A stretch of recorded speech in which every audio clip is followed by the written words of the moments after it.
Timu ya taifa ya kinadada Harambee Starlets na Junior Starlets wamezuru ikulu ya Nairobi ambapo wamekutana na Rais Ruto ili kusherehekea jitihada zao michezoni. Hii ni baada ya Junior Starlets kuandikisha historia ya kujinyakulia nafasi ya kushiriki kwenye kombe la dunia. Mwanahabari wetu anajulikana kama Brian Movengei anaarifu. Wachezaji wa Harambee Starlets na Junior Starlets wamezuru ikulu ya Rais asubuhi ya leo. Katika ziara ile, Rais William Ruto amewapongeza Junior Starlets kwa kuandikisha historia mpya kwa kujitwalia nafasi kwa mara ya pili ya kushiriki kwenye kombe la dunia, na Harambee Starlets ambao walifaulu kushiriki kwenye michuano ya AFCON mwaka 2026. Harambee Starlets and Junior Starlets, you have qualified for the FIFA Under-17 Women's World Cup for the second time in history. Congratulations, Junior Starlets. Pongezi.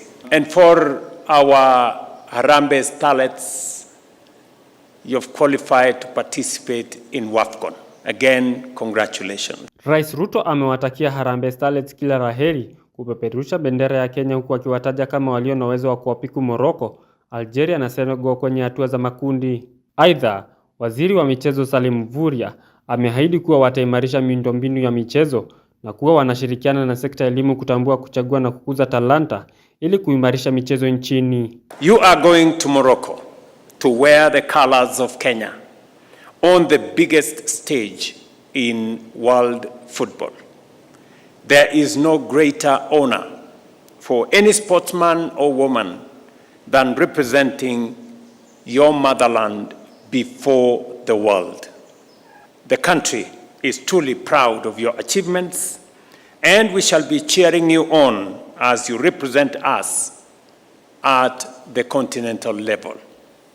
As you head to Morocco to represent our nation, you carry the hopes and the pride of every Kenyan, and we wish you every success on this journey.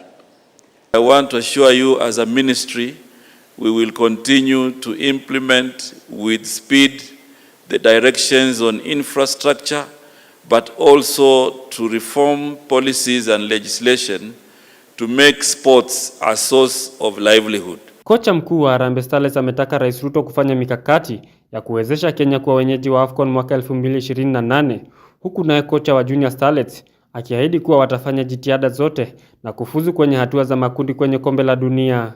We are hosting AFCON in 2027, sorry. There will be another WAFCON in 2028. President ushatengeneza viwanja, infrastructure ushatengeneza, tuko tayari. Tuletea AFCON nyumbani. We request you. We are going to compete at the World Cup. We want to go beyond the group stages. Kwa upande wao, wachezaji wameahidi kufanya vyema watakaposhuka uwanjani. Sisi wote hata majunia wakienda World Cup pia na kuashua.